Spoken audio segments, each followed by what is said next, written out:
वो कहते हैं ना, justice delayed is justice denied. एक जुर्म होता है, फिर सालों लग जाते हैं उसे सुलझाने में, फिर केस जाता है कोर्ट में। न्याय का ये सफर कई केसेस में इतना लंबा होता है कि पीड़ित या पीड़ित के परिवार वालों की लगभग पूरी जिंदगी गुजर जाती है। नेशनल क्राइम रिकॉर्ड ब्यूरो की 2019 के रिपोर्ट के मुताबिक भारत में कुल 4,78,600 कैदी जेल में थे। इनमें से 69.05% यानी 3,30,487 अपने ट्रायल के शुरू होने का या खत्म होने का इंतजार कर रहे थे। वो अंडर ट्रायल्स थे। इनमें से 5,011 कैदी ऐसे थे जो 5 साल से ऊपर जेल में अपनी सुनवाई का इंतजार कर रहे थे। नमस्कार, मैं सोनाली कुलकर्णी क्राइम पेट्रोल सतर्क के इस नए अध्याय में आपका स्वागत करती हूँ। आज के केस में एक जुर्म साल 2011 में हुआ था जिसने उस वक्त पुलिस प्रशासन और मीडिया में हलचल मचा दी थी। दुर्भाग्यवश ये केस तकरीबन 1 दशक तक अनसुलझा रहा और उसका प्रतिघात तकरीबन 10 सालों बाद 2021 में हुआ। 6-7 मिंडी पे 10,000, 3-7 मिंडी पे 10,000, 2-4 पंजा पे 50,000, 51-50, 75,000, खाजा।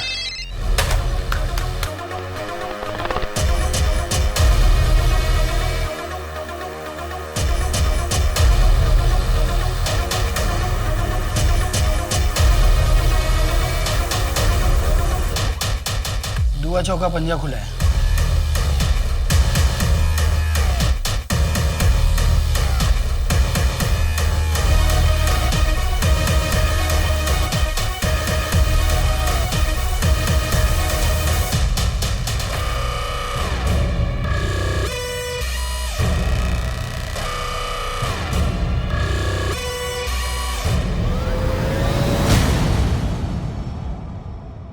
अवैध व्यापार और जुआ समाज की वो कुरीतियां हैं जिन्होंने अब तक ना जाने कितनी ही जानें ले ली होंगी। मेरा बच्चा क्या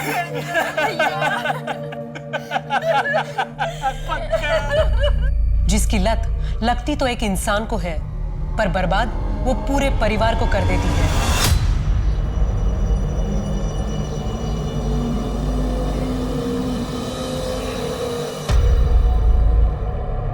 और धंधा पानी कैसा चल रहा है तेरा? बढ़िया चल रहा है। अरे धीरज अंकल, नमस्ते। नमस्ते बेटा, कैसी हो? अच्छे। अच्छा पापा, मुझे कॉलेज के बाद एक प्रोजेक्ट के काम से अनीशा के घर जाना है, तो थोड़ा लेट हो जाएगा। ज्यादा लेट मत करना। ठीक है पापा। और हाँ सुनो, ये रितेश को बोलना 1:30 बजे छवि को स्कूल से लाकर घर छोड़ना है। ठीक है मम्मी।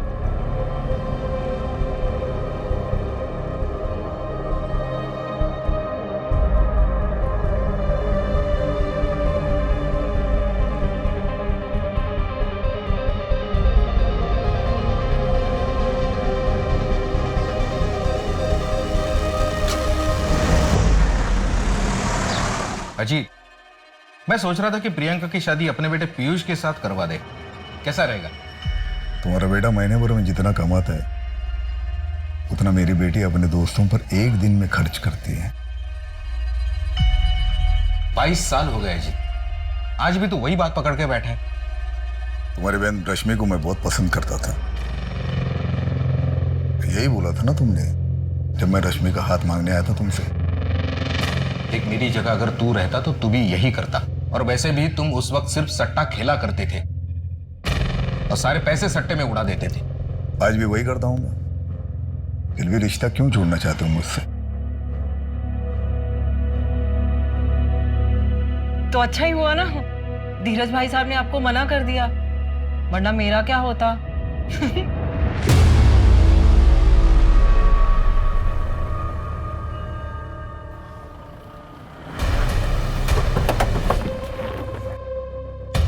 ओ साहब, एक मिनट साहब, कौन है आप लोग? ऐसे अंदर नहीं जा सकते। ओ साहब, बात सुनो, ये आप लोग ऐसे नहीं जा सकते। सुनिए मेरी बात, कमरा चेक करो। साहब जबरदस्ती घर में घुस गए साहब। शेट्टी साहब, आपकी खबरी बदल दीजिए। खोखली खबर आपको देती है, आप दौड़े चले आते हो। सर्च वारंट है हमारे पास। सर्च तो हो ही रहा है ना, कर लीजिए सर्च। सर्च करिए, तसल्ली कीजिए आपकी। प्रियंका आहूजा साहब से कब बात करोगी? ना बाबा रितेश, मुझ में तो हिम्मत नहीं है। तुम में तो तुम जाओ, कर लो हमारे बारे में पापा से बात। मैं? अरे अगर तुम करोगी तो जान तो बचेगी। आहूजा साहब की लाडली हो, मेरी तो हड्डियां भी नहीं मिलेंगी। तुम भी ना, कैसी बातें करते हो? अच्छा ठीक है, तुम कुछ मत करो, मैं कुछ करता हूँ। सर कुछ नहीं।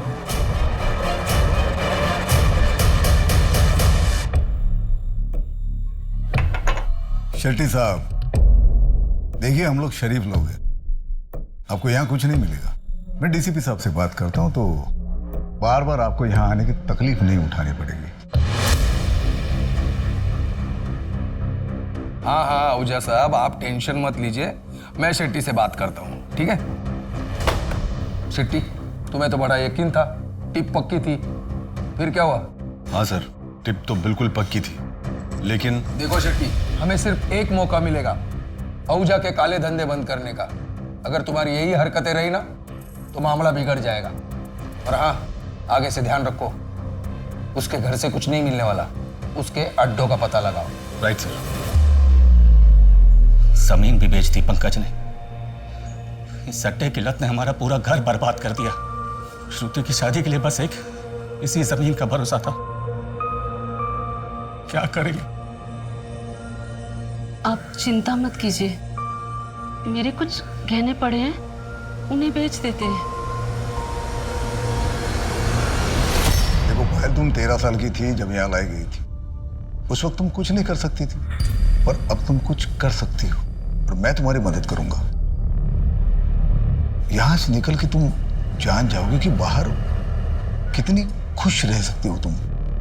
साहब, आप हर महीने यहाँ आते हो, यहाँ के औरतों को और बच्चों को मदद करते हैं, उतना काफ़ी है। यहाँ से निकल के मैं कहाँ जाऊँगी, क्या काम करूँगी? जिस्म बेचने के अलावा कुछ आता भी तो नहीं। राशन और कपड़े तुम्हें शक्ति दे देगा, लेकिन पायल फिर एक बार सोच लो, मैं तुम्हें काम दिलवा सकता हूँ। यहां से निकलोगी तो जान जाओगी बाहर कितनी बड़ी दुनिया है, कितनी अच्छी दुनिया है।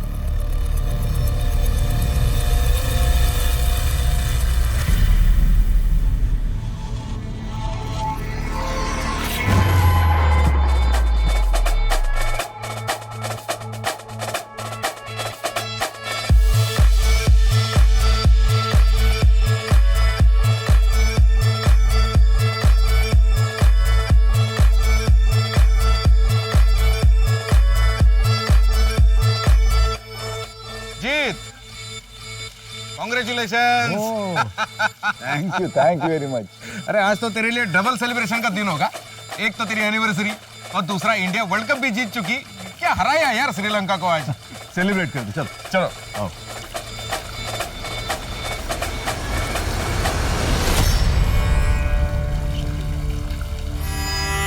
और बाकी सब बढ़िया? भैया। हाँ अरे वो आज मेरी खुशी में शामिल होने कैसे आ गए तुम? भैया मुझे आपकी खुशी से कोई प्रॉब्लम नहीं है। गुड, जाते हो भाभी से मिलके जाना। और सुनो, खाना खा के जाना। रितेश, तुम बहुत मेहनती हो।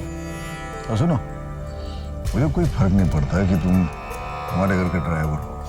किसी भी काम से कोई छोटा या बड़ा कभी नहीं होता। अपने अरमानों को बड़ा रखो, अपने आप बड़े आदमी बन जाओ। All the best.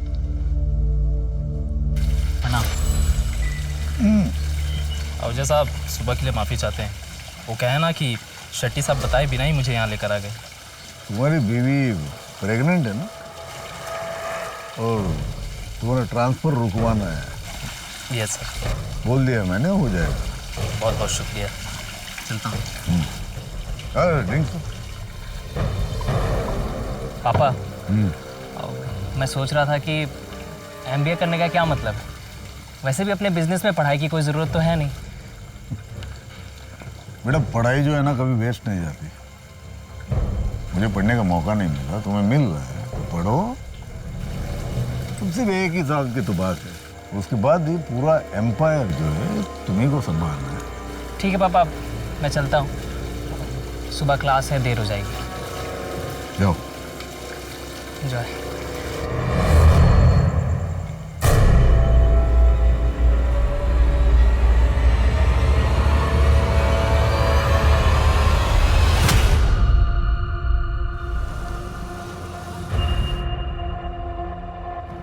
साहब, आपने हमारे बेटे की जमानत की बात की है क्या?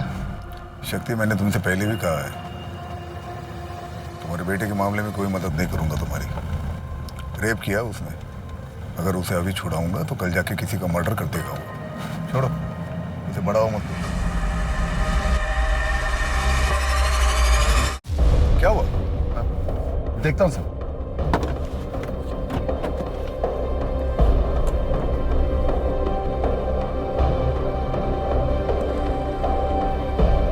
साहब, गाड़ी गर्म हो गई है, पानी लेकर आता हूं।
पेट्रोल की स्मेल।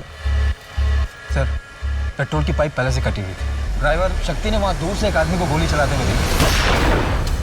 वो कंबल ओढ़े हुए था। जब तक शक्ति भागकर यहाँ आया, तब तक वो आदमी 5 लाख रुपए कैश लेकर उस तरफ भाग चुका था। गणेश, ये आहूजा कोई मामूली आदमी नहीं था।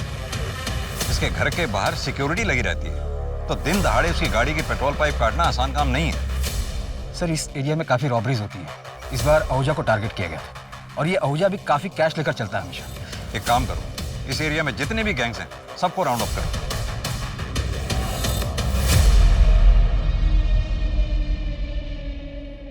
सर, मैं क्लास में था, तभी मुझे शक्ति चाचा का कॉल आया। उन्होंने बताया पापा के बारे में। आखिरी बार कौन मिला था अजीत आहूजा से? सिद्धार्थ बाबा। रात को मैं आहूजा साहब के पास गया तो सिद्धार्थ बाबा जा रहे थे। वो हॉस्टल में रहते हैं ना।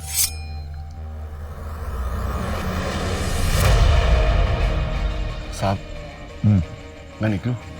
हाँ शक्ति, तुम जाओ और सुबह 8 बजे आ जाना। तो कल नई साइट देखने जाना है। सर, मैं कल सिर्फ आधे घंटे के लिए ही आया था, उसके बाद घर चला गया। मैं सुबह ऑफिस के लिए निकल ही रहा था, तब खबर मिली। दीदी,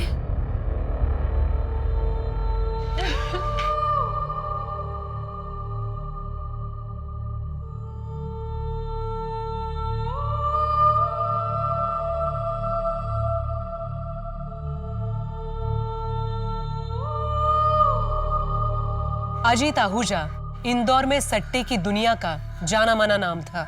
सब कुछ जानते हुए भी पुलिस कभी उसके गिरेबान तक नहीं पहुंच पाई थी, और अब किसी ने उसकी दिन दहाड़े हत्या कर दी थी। अजीत आहूजा उस शख्स का नाम था जो कई परिवारों के लिए रॉबिन हुड था। अजीत आहूजा जरूरतमंदों की मदद अंजाम की फिक्र किए बिना करता था, पर कुछ लोगों के लिए वो ऐसा शैतान था जिसकी वजह से उनके परिवार ध्वस्त हो गए थे। तो आखिर सच में कैसा इंसान था अजीत आहूजा? अरे राम, ये कुछ रुपए हैं, रख लो। अजीत साहब को तुम्हारे बेटे के बारे में सुन के बुरा लगा। उन्होंने कहा है कि उनसे जो भी हो सकेगा मदद करेंगे। कितने? जितने हैं ठीक हैं। फिलहाल 50,000 रुपए। अजीत साहब ने कहा है कि अगले महीने कुछ और भिजवा देंगे। कितना भिजवाएंगे?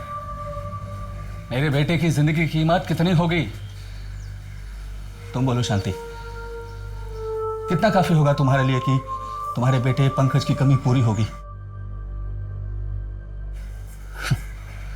जाइए, अजीत साहब को कहिए अपना धंधा संभाले। मैं अभी जिंदा हूं, मैं अपना परिवार संभाल लूंगा। चाहिए। नमस्ते। पैसे मेरे हैं, किस पे खर्च करने, कितने खर्च करने, उसका डिसीजन मैं लूंगा। और तुमको इसके पहले भी मैंने पैसे दिए थे ना, फालतू के बिजनेस में लगाए और डूब गए सारे पैसे। भैया वो पैसे मेरे भी हैं। मैं कोई अय्याशी नहीं करता, बस इस नरक से निकलना चाहता हूँ। खुद का लीगल बिजनेस शुरू करना चाहता हूँ ताकि अपने फैमिली को अपनी ईमानदारी से कमाए हुए पैसों से पाल सकूं। ईमानदारी से कमाए हुए पैसे जिन्हें तुम उस बिजनेस से कमाओगे जिसमें अपने भैया के इलीगल बिजनेस का पैसा लगाओगे। आप बीच में मत बोलिए भाभी। वैसे ही आप मुझे इस घर से निकालने में कामयाब तो हो चुकी हो, अभी क्या भैया की जिंदगी से निकालना चाहती हो? फालतू बात मत करो, निकल जाओ, निकल जाओ यहां से, निकल जाओ।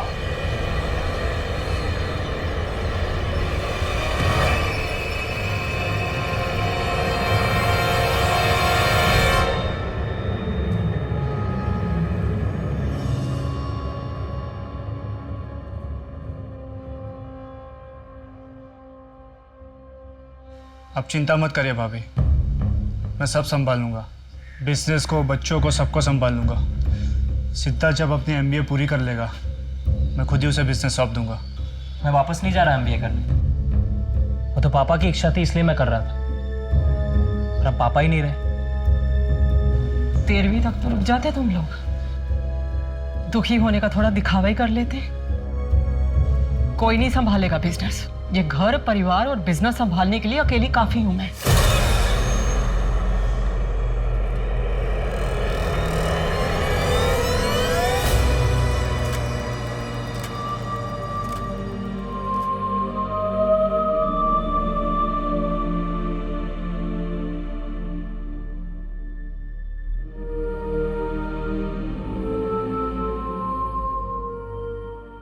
एक तो जन लोकपाल बिल के लिए लोग शहर से बाहर निकल रहे हैं, ऊपर से इस अजीत आहूजा के मर्डर से सारे शहर में खलबली मची है। सर, मुझे अजीत आहूजा की फैमिली के हर मेंबर को इंटेरोगेट करना होगा, साथ ही उससे जुड़े लोगों को भी। इसके लिए मुझे स्पेशल परमिशन चाहिए होगी सर, क्योंकि इसमें काफी बड़े नाम और पॉलिटिशियंस भी हैं। कोई जरूरत नहीं है ज्यादा खुरेदने की, थोड़ी बहुत इंक्वायरी करो और जल्द से जल्द ये केस बंद कर दो। वैसे भी तुमने FIR में रॉबरी और मर्डर ही लिखा है ना? क्राइम सीन को देखकर तो यही लगा है सर। जिसने भी किया अच्छा काम किया है, समाज के वायरस को खत्म कर दिया। ऐसे क्रिमिनल्स का तो एनकाउंटर कर देना चाहिए था, किसी और ने हमारा काम कर दिया। अब तुम इस केस को जल्द से जल्द बंद कर दो।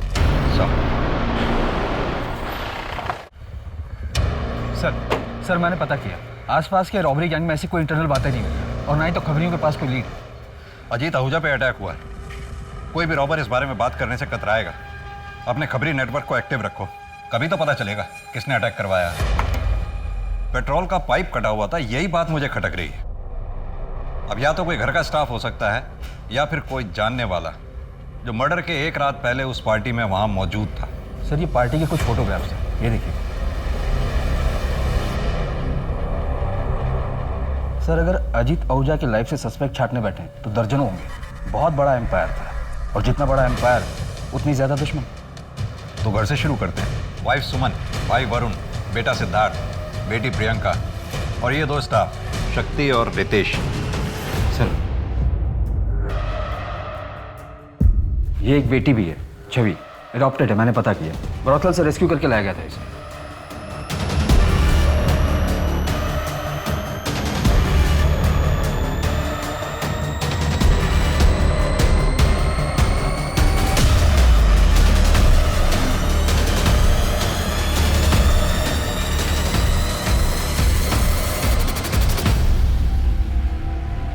घर के अंदर से अगर कोई हो सकता है तो वरुण ही हो सकता है।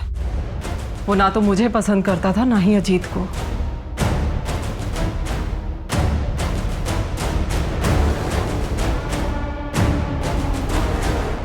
सारी दुनिया जानती है आपके हस्बैंड अजीत आहूजा इंदौर के सट्टे के बिजनेस के बादशाह थे। हम यहाँ सट्टे के बिजनेस की नहीं, आपके हस्बैंड के मर्डर की इंक्वायरी करने के लिए आए। मुझे कोई FIR नहीं करवानी। मेरे पति के जाने के बाद पूरा परिवार बिखर चुका है मेरा। मुझे अपने घर को संभालना है, ये इन्वेस्टिगेशन के चक्करों में नहीं पड़ना मुझे। अब चाहे तो केस को क्लोज कर सकते हैं। सुमन जी, ये केस तो अब तभी क्लोज होगा जब हत्यारा सलाखों के पीछे होगा। हाँ तो ठीक है, फिर कीजिए अपनी ड्यूटी, ढूंढिए हत्यारे को, लेकिन मुझसे किसी भी तरह की मदद की कोई उम्मीद मत रखिएगा। एक बात पूछूं आपसे, आप अपने हस्बैंड की मौत पे उतना दुखी नहीं लग रही जितना होना चाहिए। शोक मनाने का वक्त नहीं है मेरे पास। क्या उम्मीद करते हैं आप मुझसे? रोऊं, महीनों तक सदमे में पड़ी रहूं? देखिए, मेरे पति का मेरे और मेरे बच्चों के सर से साया उठने के बाद मुझे उनकी सुरक्षा भी देखनी है। हमारा कोई नहीं है अब। इस घर की पूरी जिम्मेदारी मेरे ऊपर है। सदमे में जाकर जो मेरे पास बचा है ना, मुझे वो भी गंवाना नहीं है। गलत उम्मीद कर रहे हैं आप मुझसे।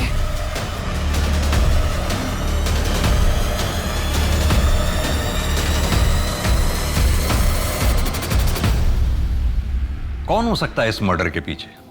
शतरंज का कोई ऐसा खिलाड़ी, शायद डीसीपी सर भी उसके प्यादे हैं। सॉरी सर, मन में खटका इसलिए बोल दिया। खटक तो मुझे भी रहा है। फिलहाल तो ये सोचते हैं कि अजीत आहूजा के मर्डर का सबसे ज्यादा फायदा किसे हुआ है? लगभग सभी को सर। सोर्सेज की माने तो सट्टे का बिजनेस अब सुमन चलाती है। बेटे सिद्धार्थ ने एमबीए छोड़ दिया क्योंकि वो उसे करना ही नहीं था। वरुण को फायदा हो सकता था, लेकिन सुमन ने उसके सपनों पर भी पानी फेर दिया। और वो धीरज? सर वो तो बचपन का दोस्त है, कॉर्पोरेटर है। अजीत पहले उसके लिए काम किया करता था और पिछले 10 सालों में अजीत ने धीरज को पैसों से काफी मदद की है। यानी कि जिस धीरज की वजह से पिछले 10 साल से अजीत आहूजा का घर चल रहा था, आजकल वो अजीत आहूजा का कर्जदार है। जी सर।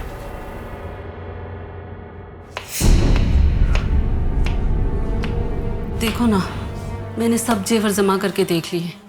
अगर इन्हें बेचें तो कुल मिला के 1.5-2 लाख से ज्यादा नहीं मिलेगा।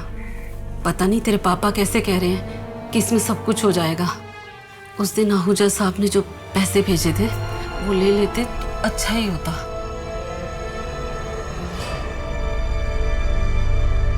इतनी देर हो गई, तेरे पापा दूध लेने गए थे। 1 घंटा हो गया, अभी तक आए ही नहीं।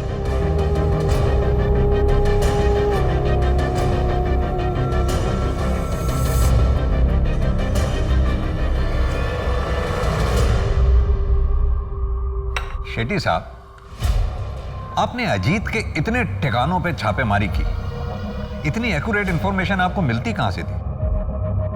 हमारे अपने सोर्सेज होते हैं और आप तो अच्छी तरह जानते हैं हम अपने सोर्सेज कभी रिवील नहीं करते। और आप डायरेक्टली डीसीपी सर को रिपोर्ट करते हैं? बिल्कुल।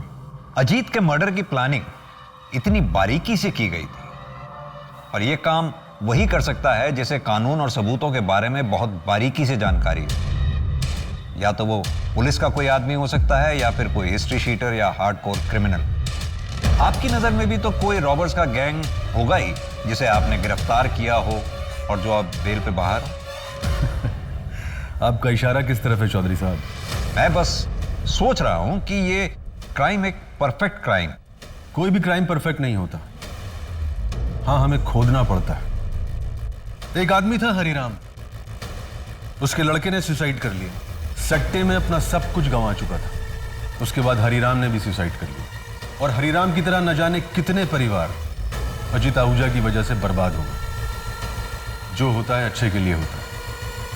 समाज के लिए खतरा था अजीत आहूजा। समाज के लिए खतरा अजीत आहूजा नहीं, उसका कारोबार है जो अब भी चल रहा है। मुझे इस बात का दुख है कि शतरंज के इस खेल में शह और मात देने के बावजूद, राजा के मरने के बावजूद ये खेल आज भी चालू है, क्योंकि राजा की इस गद्दी पर अब एक रानी बैठी हुई। दुआ नवा मिंडी। ये मिंडी क्या होता है? साहिबा, नहले के बाद जो भी आता है उसे हम 0 में गिनती करते हैं, और 0 मतलब अपनी भाषा में मिंडी। ठीक है, तुम शक्ति से मिल लो और अगले हफ्ते से मटका 6 बार खुलेगा। 6 बार कुछ ज्यादा ही रिस्क हो जाएगा साहिबा। और आहूजा साहब तो इतना रिस्क अभी। आहूजा साहब अब नहीं रहे। अब ये खेल मेरा है और जो मैंने कह दिया वही नियम है। किसी को मंजूर नहीं है तो छोड़ के जा सकता है।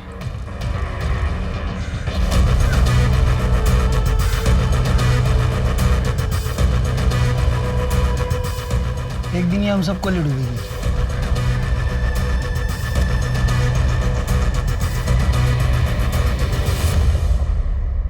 सर, अजीत की पोस्टमार्टम रिपोर्ट आ गई और बैलिस्टिक रिपोर्ट भी।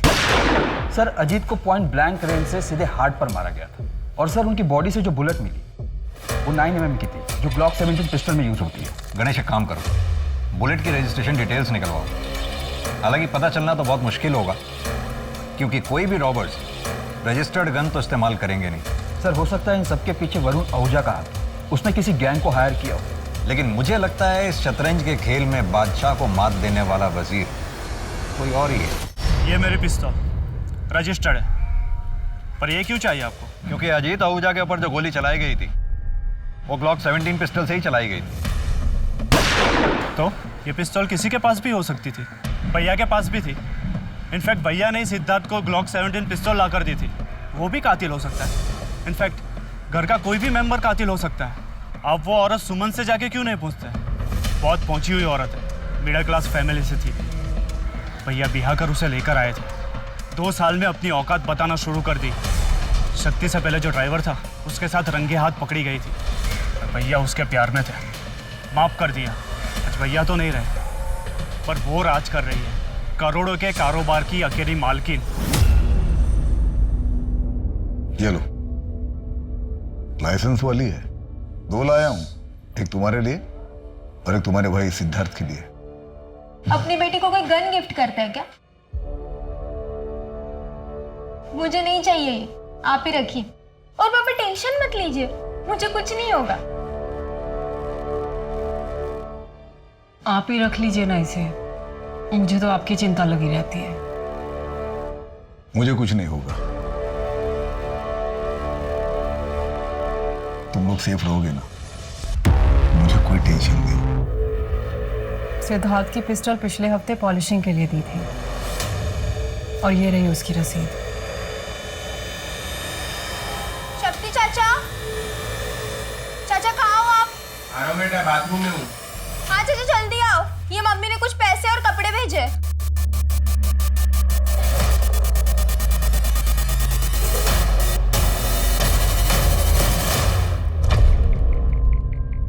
सर मुझे लगता है कि वरुण ने जानबूझकर सुमन के अतीत का पत्ता हमारे पास फेंका, ताकि हमारा शक वरुण से हटकर सुमन पर चला जाए। लेकिन वरुण कह तो सही रहा है, अजीत आहूजा के जाने के बाद उसका सारा बिजनेस सुमन ने ही संभाल रखा, जिससे सबसे ज्यादा फायदा भी हुआ। अब जानना यह है कि सुमन का जिसके साथ अफेयर था वो ड्राइवर कौन था और वो अब कहाँ है। सर मैं पता लगाता हूँ।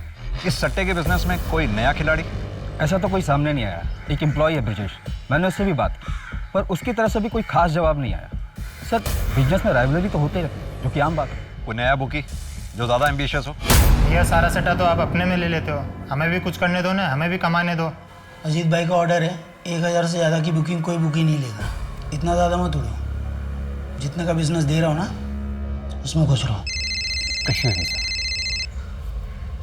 सर, प्रियंका का फोन। स्पीकर ऑन करो। हाँ प्रियंका बोलो। सैलरी तेरी 10,000 रुपए, तेरे घर में इतने पैसे आए कहाँ से? अजीत साहब को मारने के बाद कार से जो पैसे उठाए थे वो पैसे थे हमारे घर में। बिना हाथ लगाए ही कन्फेस कर लिया। अब ये भी बता दे कि अजीत आहूजा को मारा क्यों? तू तो बहुत वफादार था ना उसका। क्या सिला मिला 15 साल की वफादारी की? पैसों की जरूरत थी हमको, बेटे की जमानत करवानी थी। अजीत साहब हर अनजान आदमी की मदद किया करते थे, पर जब हमको जरूरत पड़ी तो साफ मना कर दी। उनको मारने से पहले भी हम बहुत हाथ जोड़े उनके पास जाके, किस हमारी मदद कर।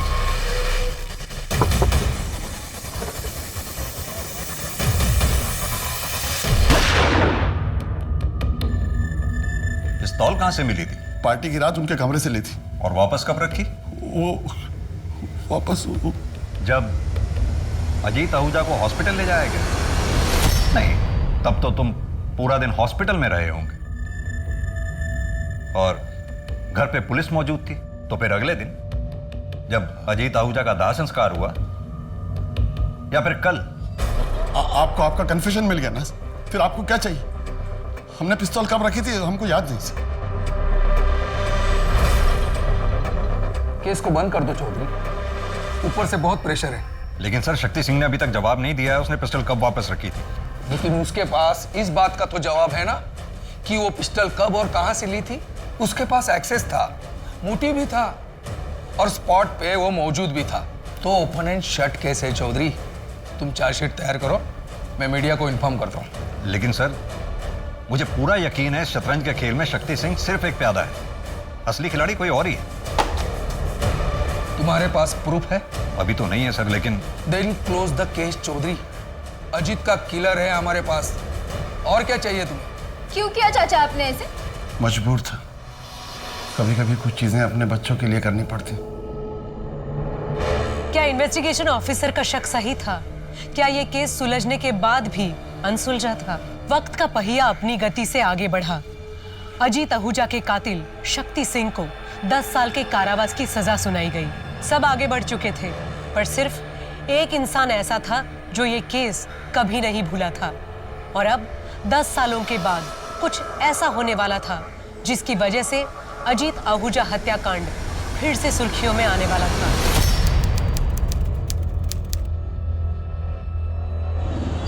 दस साल में बहुत कुछ बदल गया था। अजीत विला अब सुमन विला बन चुका था। कल तक सट्टे की दुनिया में एक राजा राज करता था, अब एक रानी राज कर रही है।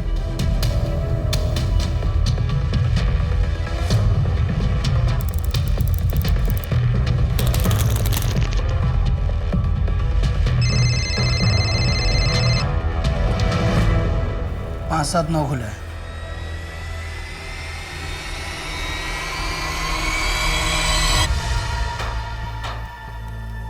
देखो अभी 6 महीने हो चुके हैं तुम्हें धंधे में। एक काम करो, तुम्हारे अंडर जितने भी छोटे मोटे बुकी हैं सबका लिमिट 100 का कर दो, और उसके ऊपर का जितना भी लिमिट है तुम खा जाओ। तो अगर किसी ने 100 से ज्यादा का गेम लगाया तो उसका पूरा पैसा मेरे पास आएगा। रिस्क भी बड़ा होगा, लेकिन तो अगर पाने में 1 लाख लगाया और नंबर निकल गया तो 1 लाख का 8 करोड़ देना पड़ेगा तुम्हें, और वो लोकल बुकी के सर पे नहीं रहेगा। अरे प्रियंका, तुम्हें ऑफिस छोड़ना था ना? हाँ मम्मी जी, मैं ऑफिस के लिए निकल रहा हूँ। ओके चलो मम्मी, निकलती हूँ।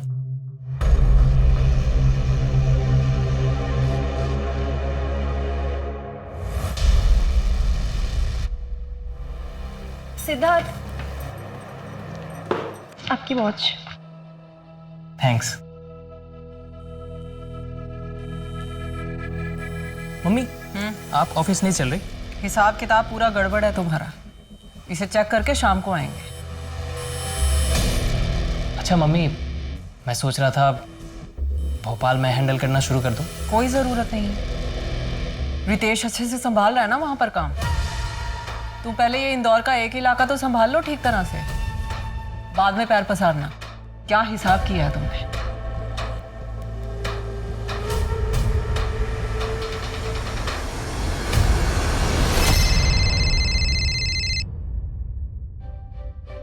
नहीं मम्मी, होली पर नहीं आ पाऊंगी, और वैसे भी ना कोविड की वजह से रेस्ट्रिक्शंस बहुत है, तो नहीं आ पाऊंगी। एग्जाम्स की भी तैयारी करनी है मुझे, ठीक है?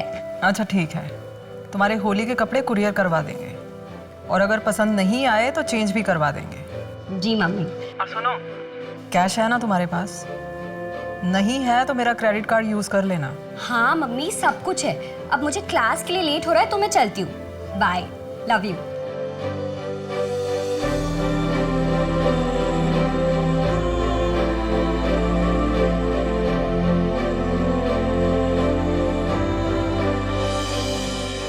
सुमन, मुझे समझ में नहीं आता लोग तो बेच बाज के सट्टा क्यों खेलते हैं? लत है अजीत साहब, लत बड़ी बुरी चीज होती है, और प्लेटफॉर्म तो आपने ही दिया है ना उन्हें, खेलेंगे क्यों नहीं? और वैसे भी इसी लत के दम पर तो आप अपना साम्राज्य चला रहे हैं। अरे भाई, मेरा बिजनेस है, मैं थोड़ी ना किसी को धमका के सर पर गन रख के जबरदस्ती कर रहा हूँ। भाई आओ सट्टा खेलो। बहुत पैसे कमा लिए ना, अब एक काम करते, सब कुछ छोड़ छाड़ के या फिर किसी और के हवाले करके किसी और जगह चलते हैं। देहरादून। देहरादून पहले से सोच के रखा है क्या? आप वहां पर आराम करना और मैं पॉलिटिक्स ज्वाइन करूँ।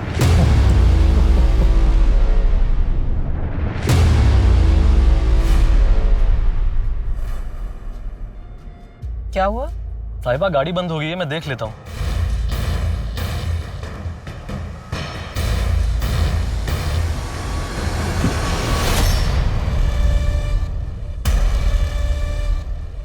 गाड़ी को भी यहीं खराब होना था।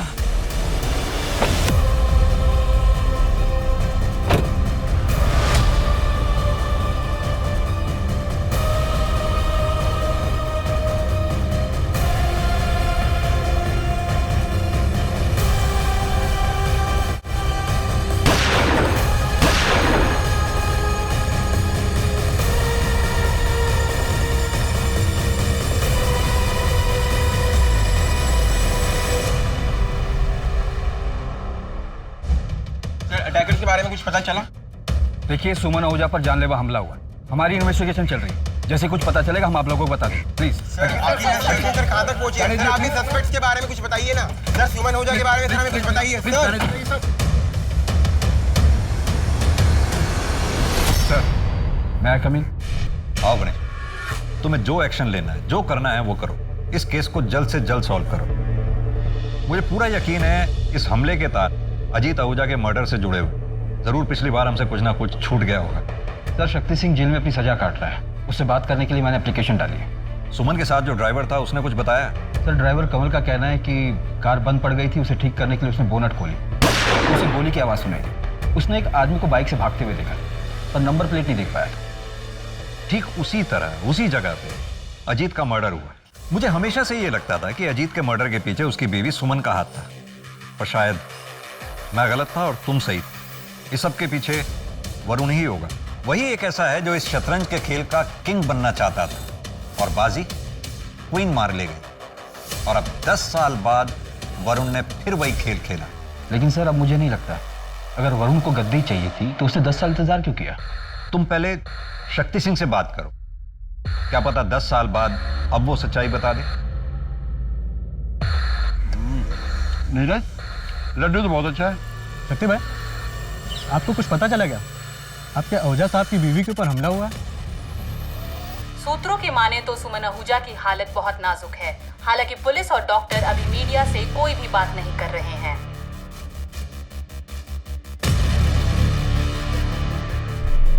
किसको पता था सुमन जी कंस्ट्रक्शन साइट पे जा रही है? मम्मी अपने शेड्यूल के बारे में किसी को नहीं बताती थी और ड्राइवर को भी वो गाड़ी में बैठने के बाद ही बताती थी। दीदी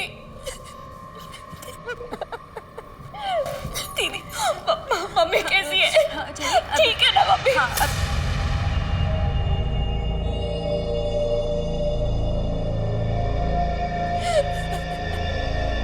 ये मेरी छोटी बहन है छवि।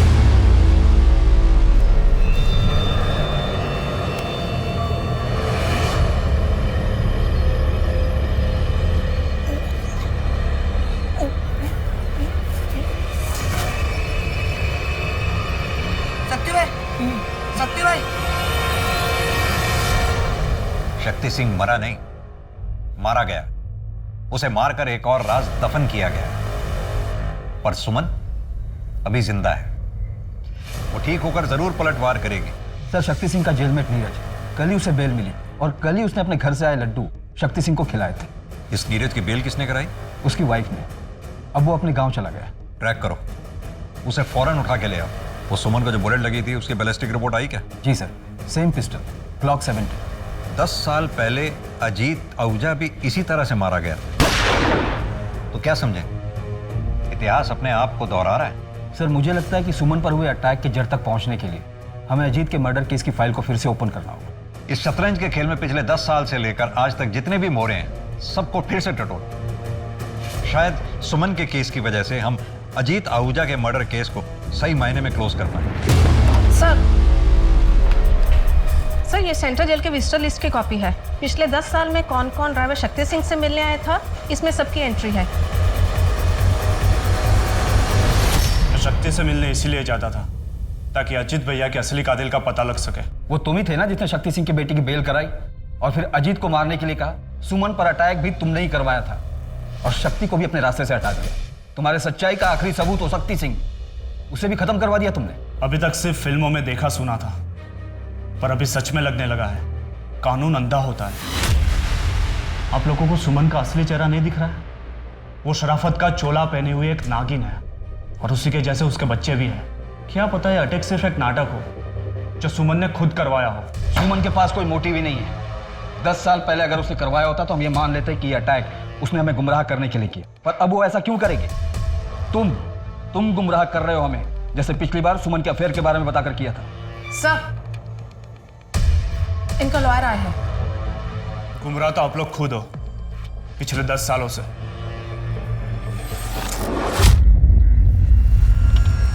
अब मैं रिटायर हो गया हूं, इसलिए अब तो बता ही सकता हूं। मुझे टिप अजीत आहूजा का दोस्त धीरज देता था। मैं उससे नफरत करता था और इसीलिए उसे तबाह कर देना चाहता था। तो नफरत और जलन में तूने अजीत को मरवा दिया, पर सुमन पर अटैक क्यों करवाया? ना ही मैंने अजीत को मरवाया है और ना ही मैंने सुमन पर अटैक करवाया है। तो फिर किसने करवाया? सिद्धार्थ। अपने बाप के मरने के बाद सबसे ज्यादा खुश था वो, क्योंकि सारा एम्पायर उसे मिलने वाला था। लेकिन तभी सुमन ने कमान संभाल ली और सिद्धार्थ वही का वही रह गया। अब अगर सुमन को कुछ हो जाता है तो आप ही बताइए, इसमें सबसे ज्यादा फायदा किसका होगा? सर, सुमन को लगी गोली जिस ग्लॉक 17 पिस्टल से चलाई गई थी वो 5 महीने पहले ही चोरी हो गई। भोपाल की राय फैमिली ने इसकी कंप्लेंट भी लिखवाई थी। यानी सुमन पे किए गए हमले की तैयारी 5 महीने पहले से चल रही थी, या फिर शायद सुमन पर हमले की बिसात 10 साल पहले ही बिछाई गई थी।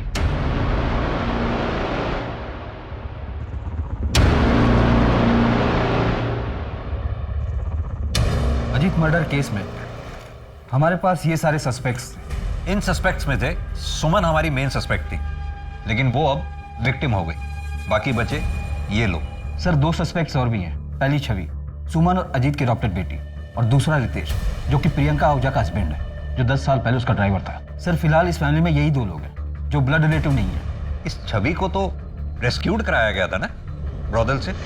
अजीत और सुमन ने उसको अच्छी जिंदगी दी, सब कुछ दिया, फिर वो सुमन पर अटैक क्यों करवाएगी? इनफैक्ट अजीत के मर्डर के समय तो ये छवि 10 से 12 साल की रही होगी। नहीं गणेश, ये पॉसिबल नहीं है। पता नहीं सर, पर मुझे छवि और रितेश दोनों खटक रहे हैं। तो फिर फील्डिंग लगाओ, देखें क्या हाथ लगता है। अरे ये आपका वॉलेट। छवि के एडमिशन का कुछ हुआ? थोड़ा डोनेशन देना पड़ा लेकिन हो गया है। मैंने चेक दे दिया है। चेक? हाँ, वो आपके ब्लैंक चेक साइन किए हुए पड़े हुए थे ना मेरे पास। देने से पहले एक बार पूछ तो लेती।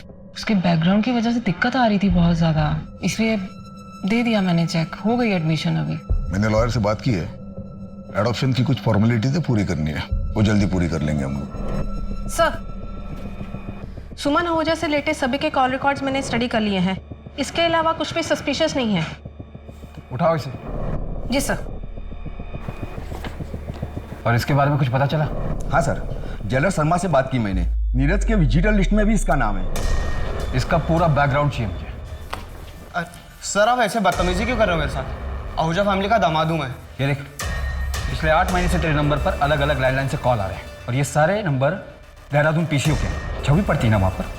अफेयर चल रहा ना तुम लोगों का? सर, क्या बकवास कर रहे हो आप? वो बच्ची है, वो 10 साल की थी तब से मैं उसे जानता हूँ, और वो फैमिली के बारे में पूछने के लिए मुझे फ़ोन करती थी। तो तुझे ही क्यों करती थी? वो भी अलग अलग लैंडलाइन से। मैं जीजा हूँ उसका, क्यों नहीं कर सकती मुझे वो फ़ोन?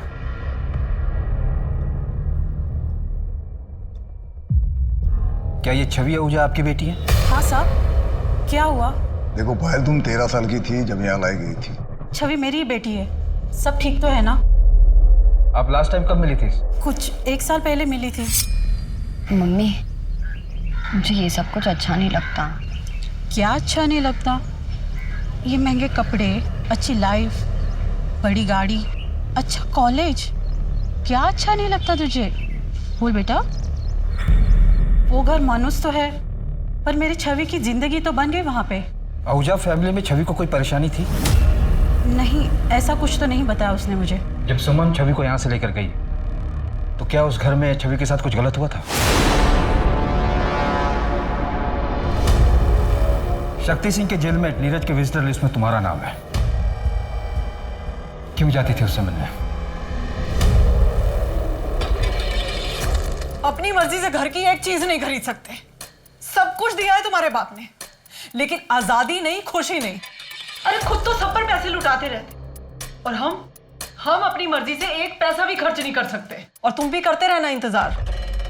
तुम्हारे हाथ में कारोबार नहीं देने वाले ये। पर मम्मी, हम कर भी क्या सकते हैं? अब तो जानती है ना, पापा किसी की सुनते भी तो नहीं है।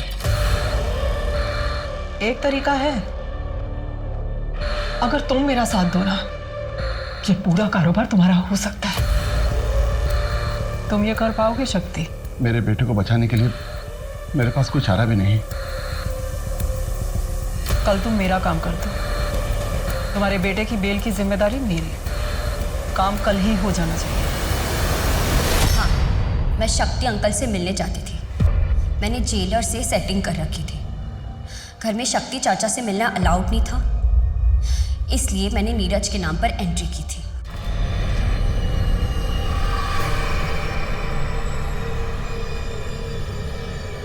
शक्ति ने तुम्हारे पिता अजीत आहूजा का मर्डर किया, फिर भी तुम उससे मिलने जाती थी। क्या उनके मर्डर की वजह तुम थी? नहीं। तो तुम्हें पता है उनका मर्डर किस वजह से हुआ? किसने मरवाया था उन्हें?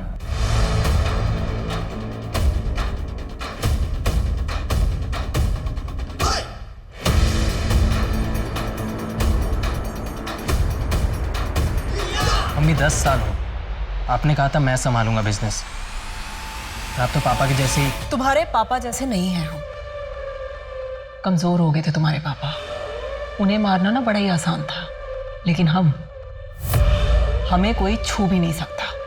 कहां से कहां लेकर आए हैं पूरे एम्पायर को। कर पाओगे ये सब? सुमन आहूजा बनना इतना आसान नहीं है। मुझे सिर्फ सिद्धार्थ और सुमन की मौत से मतलब है, फिर पूरा बिजनेस तुम्हारा। तुम सुमन को क्यों मारना चाहती थी? उसने तो तुम्हें सब कुछ दिया, अडॉप्ट किया था उसने तुम्हें। सुमन ने नहीं, मेरे पापा ने मुझे अडॉप्ट किया था। अजीत आहूजा मेरे बायोलॉजिकल फादर थे और उस सुमन ने मेरे पापा को मार डाला। 10 साल तक मैं चुप रही, पर बर्दाश्त नहीं होता था मुझसे। वो सुमन आहूजा खुद को रानी समझती थी, मैंने उसी के खेल में उसी को मात दी थी। सुमन को पता था कि तुम अजीत की बेटी हो? नहीं, पर मुझे पता था वो क्या है। कल ही खत्म कर देना।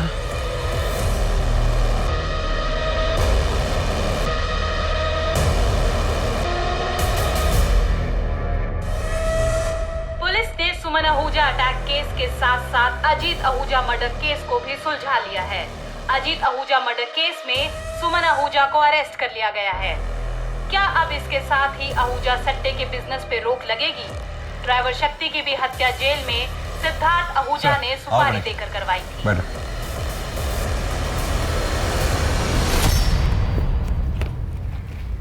Congratulations, good work. Thank you sir. अब इस सट्टे के खेल से हमेशा के लिए छुटकारा मिल गया। राजा रानी दोनों को शह और मात। हाँ सर, इस बार कोई वजीर ना राजा की गद्दी पर बैठ जाए। 2011 में इंदौर के इस केस में सुमन आहूजा ने अपने ही पति की हत्या करवाई ताकि वो सट्टे की दुनिया पे राज कर सके। लेकिन अंत में क्या हुआ? सुमन, सिद्धार्थ और छवि तीनों जेल में हैं। किसी को भी क्या हासिल हुआ? सभी ने कुछ न कुछ खोया। जुर्म का रास्ता कितना भी आकर्षित क्यों न हो, पर अक्सर वो हमसे हमारी सबसे प्यारी चीज छीन लेता है। सट्टे की लत में कुछ लोग तो कर्ज में इतना डूब चुके होंगे कि उनकी पीढ़ियां तक भुगतान करेंगी। सरकार और पुलिस इस तरह के गोरख धंधे को बंद करने की पूरी कोशिश कर रही है और कई जगह पर वो सफल भी हुए हैं। लेकिन अजीत आहूजा का सट्टा बिजनेस आज भी चल रहा है। किसी को आज तक नहीं पता सट्टा कहाँ खुलता है। आज इंदौर में ये बिजनेस अजीत के ही परिवार का एक सदस्य चला रहा है। आप जानते हैं कि हम सब इस वक्त एक मुश्किल दौर से गुजर रहे हैं।